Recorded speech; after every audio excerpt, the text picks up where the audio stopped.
গেছি, একদম বর্ষাকাল। নমস্কার বন্ধুরা, কেমন আছেন সবাই? আমার বাড়ির গল্পগাথাতে আপনাদের স্বাগত জানাই। কাল রাত থেকে যে বৃষ্টি শুরু হয়েছে তার তো থামার নামই নেই, যেন সেই বর্ষাকালের মতনই কালকে রাত্রের থেকে বৃষ্টি হয়ে চলেছে। তো আজকে তো আমার খড়গপুর ফেরার দিন, তো আমরা খাওয়া দাওয়া করে খড়গপুর ফিরে যাব। আর মা এইদিকে চা করে দিয়ে দিয়েছে, আজ থেকে সুখের দিন শেষ, এবারে নিজের বাড়ি গিয়ে নিজে চা করে খাও। এখন আমরা বসে পড়েছি খেতে। কি খাচ্ছি? চপ মুড়ি, গামলায় করে চপ মুড়ি খাওয়া চলছে। আর আজকে এখনও তাতানের ঘুম ভাঙেনি। কটা বাজছে? 10টা বাজতে গেল, তাতানের এখনও ঘুম ভাঙেনি। আর এই যে তাতান এখনও ঘুমাচ্ছে। আর কাল রাত থেকে বৃষ্টি এদিকে হয়েই যাচ্ছে, বর্ষাকালের মতন বৃষ্টি বৃষ্টি বৃষ্টি বৃষ্টি বৃষ্টি হয়েই যাচ্ছে। আর যেহেতু আজকে আমি বাড়ি চলে যাব, তো মা যতটা পারছে আমাকে ব্যাগ গুছিয়ে দেওয়ার চেষ্টা করছে, কারণ আমাকে গিয়ে যাতে বাজার টাজার না যেতে হয়। এই গাছের এঁচোড়, শাক সবজি যা পারছে মা সেগুলো ভরার চেষ্টা করে যাচ্ছে, কারণ বৃষ্টিটা মা মনে হয় থামার অপেক্ষাতেই ছিল যে বৃষ্টিটাও থামবে আর এদিকে আমার মা ব্যাগ বোঝাই করতে শুরু করবে। আর যেহেতু এইবারে আমরা গাড়িতে করে যাব, আসার সময় তো বাসে ট্রেনে এসেছিলাম, তো অসুবিধাই হচ্ছিল। তো যেহেতু দাদা বলল যে না আমি ছেড়ে দিয়ে আসবো, কোনো অসুবিধা হবে না, তো মাও সে তার ব্যাগ গোছাতে শুরু করলো। যা পারছে যাচ্ছে। কুমড়ো লাউ ফাউ নেব না। কোথায় তোমার অলকানন্দ? আচ্ছা ওইটা। মায়ের এইটুকুনি গাছে কত লঙ্কা হয়েছে। আর এইবারে এসে একবারও কাকিমার সাথে দেখা করিনি, তো সেই জন্যে যাচ্ছি কাকিমার সাথে দেখা করতে। আর এখানে ওই ডাহুক পাখি বা ডাক পাখি বলে, সেটা দেখতে পেয়েই আমি দাঁড়ালাম, আর তাতার না তাড়িয়ে দিল। আর জায়গাটা এত সুন্দর লাগছিল দেখতে, না ভিডিও করে থাকতে পারলাম না। যে তার উপরে বৃষ্টি হয়েছে, কি সুন্দর লাগছে, এতটাই সুন্দর লাগছে, না ভিডিও করে থাকতে পারলাম না। আর এই হচ্ছে আমার কাকিমা, আমাকে পেয়ারা খাওয়াবে বলে পেয়ারা পেড়ে দিচ্ছে। তো ওই কাকিমার সাথেই আমি দেখা করতে গেছিলাম। এই আমার আরেক কাকিমা।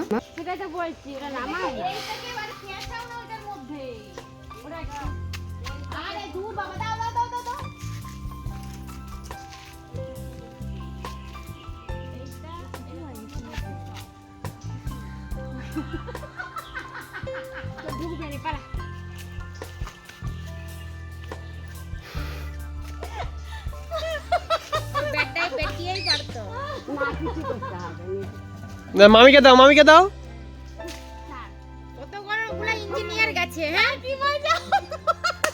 ওই কতগুলা ইঞ্জিনিয়ার গেছে, তাও হচ্ছে না। তাও আবার পেয়ারা সাইজ কি, তাও আবার পুষ্টি নাকি তার ঠিক নাই। ওটা লেবু না পেয়ারা? গেরিটার গেরাটাকেই পারতে পারবে, ও পারবে। এই গেরিটার গেরাটাকেই পারতে পারবে।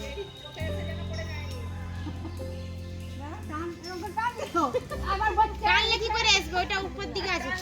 হ্যাঁ টানলে আসবে।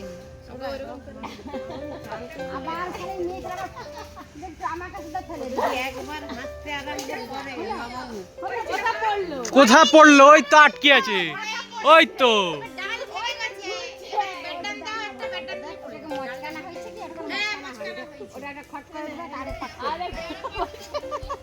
খট করে উঠলে তারপরে পট করে যাবে না, ওটা ইয়ে হয়ে গেছে, লটকি গেছে।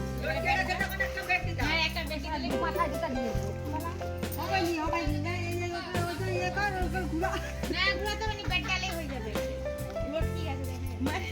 কেউ পারতে পারবে না। ওই যে কতগুলো ইঞ্জিনিয়ার গেছে, এই কেউ পারতে পারবে না, কিন্তু বলতে পারবে কেমন ভাবে পারতে হবে ওটাকে। হ্যাঁ ঠিক আছে, ওকে ঢুকাও, ঢুকিয়ে ঘুরাও। এত ঘুরাও হয়নি, আরেকটু ঘুরবে, আরেকটু ঘুরবে, ঘুরছিল আরেকটু।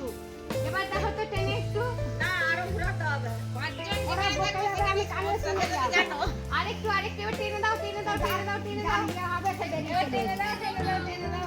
ওই তো খুলে গেছে।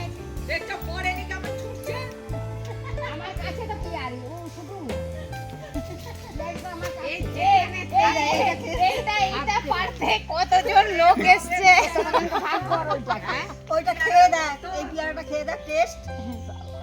একদিকে মা আমাকে পাঠাতে পারলে বেঁচে যায়, চারিদিক থেকে শুধু প্যাকিংই করে যাচ্ছে, এইটা প্যাকিং ওইটা প্যাকিং সেইটা প্যাকিং। তুই যাবি কি না? হ্যাঁ তুই বটি নিয়ে ঘুরছে, তুই যাবি কি না বল। মা আমাকে এরকম করে ঘর পাঠিয়ে দিবি?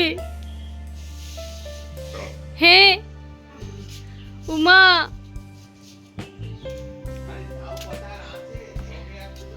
মা লাউ পাতার ডগ কেটো না, শুধু শুধু লাউ পাতাতে কিছু নেই। আমার মা লাউ পাতা কাটছে, জামাই লাউ পাতার বড়া খেতে ভালো। লাউ পাতাগুলো পোকায় বিড়বিড় করছে। এই দুটো লাউ পাতা নিয়ে যাব, আর কুমড়ো পাতা মাথা দিতে হবে না, ছেড়ে দাও, সাইডে দাও সাইডে দাও সাইডে দাও।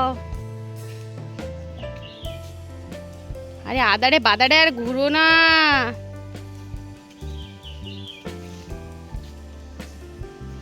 দেখো যা পাচ্ছে তাই তুলছে।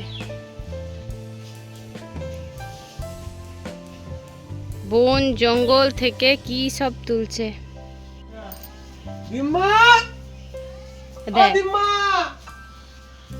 দিম্মা শুনতে পাচ্ছ? সেইদিকে এইদিকে দিম্মাকে ডাকছে, সেদিক থেকে মামি সাড়া দিচ্ছে। হ্যাঁ হ্যাঁ হ্যাঁ।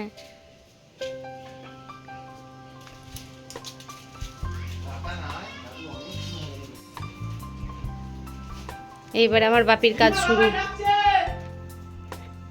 এইবারে বাপি কাঁচকলা কাটছে, আমি কাঁচকলা নিয়ে যাব বলে। হ্যাঁ ওই পিমাকে কটা দিয়ে দেবো। এই যে বাপিরও কাঁচকলা এ হয়ে গেছে, কাটা হলো। এদিকে মা লাউ পাতা, মানে সব আমার সবজি চলে যাচ্ছে, আর কিছু কিনতে হবে না। মা আর বাপি মিলে আমার ব্যাগ গুছাচ্ছে। মা উচ্ছে পাতা লাউ পাতা যা পেরেছে সব তুলে ফেলেছে। উচ্ছে পাতার বড়া খেতে খুব ভালো লাগে। মা যা পেরেছে তুলে ফেলেছে। বাড়ি যাবো না বলতে নেই মা, ও মা আমি যাবো না। তোমার তো উচ্ছে পাতা সব পড়ে গেল এদিক সেদিক। ওই তো মা বাপি যে আর কি কি ভরবে তার কোনো ঠিক ঠিকানা নেই। আর মানে এগুলো দেখলে না ঠিক ছোটোবেলার কথা মনে পড়ে, যখন আমিও আমার মামা বাড়ি যেতাম, দেখতাম দাদু আর দিম্মা আমার মায়ের কেমন ব্যাগ গুছিয়ে দিত, যে দাদুও মায়ের জন্যে কত কিছু কিনে নিয়ে আসতো নিয়ে যাওয়ার জন্যে, এমনকি আমাকেও কত কিছু দিত, আমরাও ব্যাগ ট্যাগ গুছিয়ে নিয়ে আসতাম। মানে সেই ফিলিংসটা না এখনও যেন সেই মনে হচ্ছে। আর ভিডিওটা যত দেখছি তখন মনে হচ্ছে সত্যি যে এই জিনিসগুলো কখনো পরিবর্তন হয় না, একের পর এক রকমভাবে চলতেই থাকে।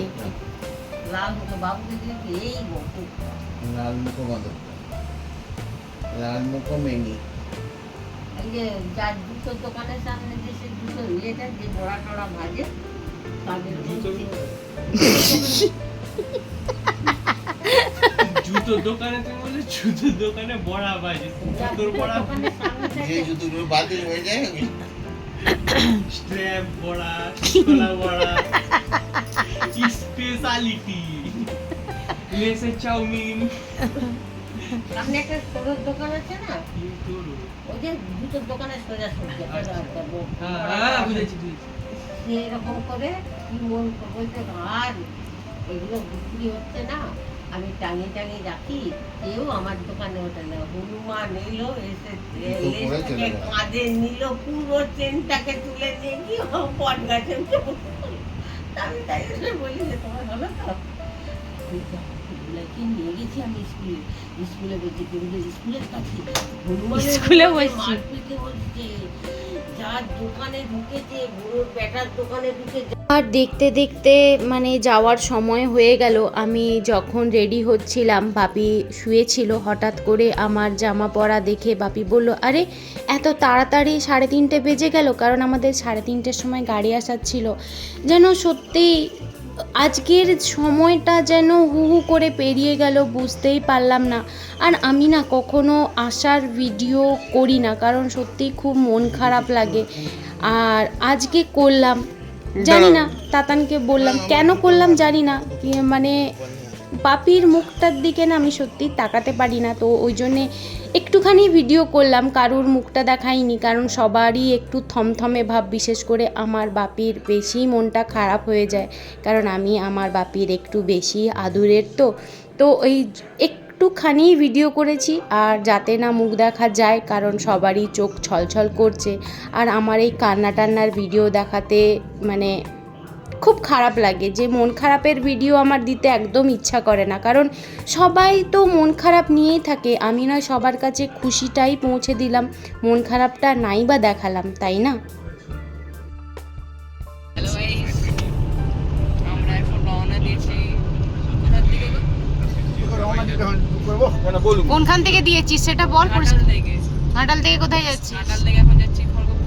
আচ্ছা, তারপরে আবার খড়গপুর থেকে কোথায় যাবি? জানি না, ওটা বাবার উপর, কিছু করার নেই ওটা। এইটা বেকার। দেখতে দেখতে যে 5-6টা দিন কিভাবে পেরিয়ে গেল জানি না। এই রাস্তাটা দিয়ে সেদিন যখন আসছিলাম কত আনন্দ, যে এইটা করব, সেইটা করব, ওইটা করব, বাপের বাড়িতে গিয়ে এইটা হবে, সেইটা হবে, এই রকম একটা। আর আজকে অন্য রকমের ফিলিংস। আজকে আবার এটা মনে হচ্ছে ঘরে গিয়ে বাজার করতে হবে, কাল থেকে তাতানের টিউশন, এইটা মনে হয় শেষ হয়ে গেছে, এইটা আনতে হবে, আচ্ছা ওষুধটা মনে হয় আছে নাকি ঘরে গিয়ে দেখতে হবে, মানে প্রচুর প্রচুর কাজ কাজ কাজ, এই চিন্তা নিয়েই থাকতে হয়। তো কি করা যাবে, বাড়িতে তো ফিরতেই হবে একদিন না একদিন, তাই না? জন্য হচ্ছে না, ওর গাড়ি দেয় না ওটা তো রিলের জন্য বানানো হচ্ছে। গাইস এখন আমরা জ্যামে। তোমাদের ভোটের কোথায় সেন্টার? সারাক্ষণ চালাচ্ছে, সারাক্ষণ চালা, গাড়ি চলে চালাবে। ও কি তোমাদের করে ছেলে? বলছিস করতে বলবো, ওটা ভিডিও নেবো। কি হলো? কি হলো না কি হলো, কে ও চালালো, আমি চালাইনি। আমি চালাই। যখন গাড়ি চালাবে তখন চালাবো না, তুমি ভিডিও বানাবে। আর এই দেখুন, যেহেতু সামনে ভোট, খুব তাড়াতাড়ি ভোট, 23 তারিখে তো এখানে আমাদের খড়গপুরে ভোট, তো সেই কারণে তো প্রচুর এখন চেকিং চলছে। তো চারিদিকে দেখুন মানে চেকিং হচ্ছে, লাইনে আমরা দাঁড়িয়েছিলাম, তো গাড়ি খুলে ব্যাগের মধ্যে কি আছে না আছে সেগুলো দেখছে। আর একটা হাসির কথা আপনাদেরকে বলি, আমার বাপি তাতানকে না কিছু মিষ্টি কিনে দিয়েছিল, তো তাতান ওদেরকে দেখে মিষ্টির প্যাকেট দুটো না সরিয়ে রেখে দিয়েছে। ওর ভয় যদি মিষ্টির প্যাকেটটা তুলে নেয় তো সে বেচারা খেতে পাবে না, কারণ ঘাটালের মিষ্টি খুবই বিখ্যাত, তো সন্দেশ আর গজা রাখা ছিল, তো সে ভাবছে যদি বেচারার মিষ্টির প্যাকেট সরিয়ে দেয়, তো সেই কারণে ও মিষ্টির প্যাকেট দুটো আগে লুকিয়ে দিয়েছে।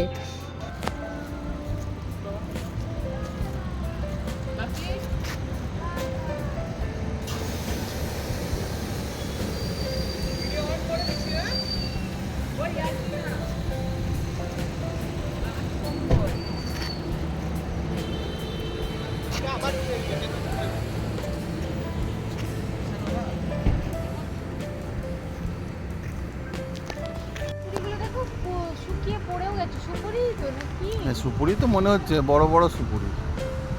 তাহলে কত সুপুরি দেবে? সেটাই তো, সুপুরি তো। তুমি বন্ধুদের বলো, বন্ধুরা অন্য কিছু হলে আমাদের জানাবেন, আমরা তো সুপুরি মনে হচ্ছে। সত্যিই তাই, সুপুরির মতন তো লাগছে, কিন্তু কি কে জানে, পড়ে আছে শুকিয়ে, কেউ একটাও তোলেনি।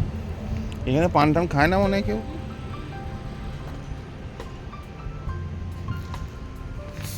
এইটা কি সুন্দর দেখতে, দেখো এই জিনিসটা বেশ ফুলদানির মধ্যে সুন্দর করে সাজিয়ে রাখলে।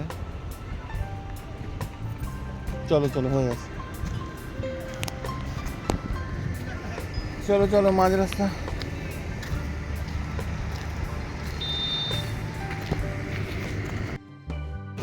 খড়গপুর তো এসে গেছি, দাদা আর ভাইপো আমাদেরকে তো ছেড়ে দিয়ে গেল গাড়িতে করে। এদিকে ওরা চাটা খেয়ে বেরিয়ে গেছে। আর এইবারে শুরু হবে কাজ, কারণ ফ্রিজের ঘরের অবস্থা খুব খারাপ। আর একটা জিনিস কি, আমি ভুল করে জানলা খুলে দিয়ে চলে গেছিলাম, মনে ছিল না লাগাতে। তো 7-8 দিনে ঘরের মধ্যে পোকা মাকড়ে ভর্তি হয়ে গেছে, সেইটাও আজকে পরিষ্কার করতেই হবে, নাহলে শুতে পারবো না। আর ফ্রিজটা আর ঘরদোরগুলো ঝাঁটি আগে পরিষ্কার করতে হবে। আর ফ্রিজটার কি অবস্থা সেটাও একটু দেখাই, চলুন। এই হচ্ছে ফ্রিজের অবস্থা, ফ্রিজ পুরো নোংরা হয়ে গেছে, অবস্থা ফ্রিজের খুব খারাপ, কত নোংরা পড়েছে ফ্রিজে, বন্ধ থাকলে যা হয় আর কি। তো যাই হোক, চলুন এবারে ফ্রিজ ট্রিজ ঘরটর সমস্ত কিছু পরিষ্কার করে নিই। আর ভিডিওটাও এখানেই শেষ করছি, বিশেষ বড় করছি না। আর আমার ভিডিও যদি ভালো লেগে থাকে লাইক, কমেন্ট আর সাবস্ক্রাইব করবেন। আর যদি কোথাও ভুল করে থাকি ক্ষমা করবেন। সবাই ভালো থাকবেন, সুস্থ থাকবেন।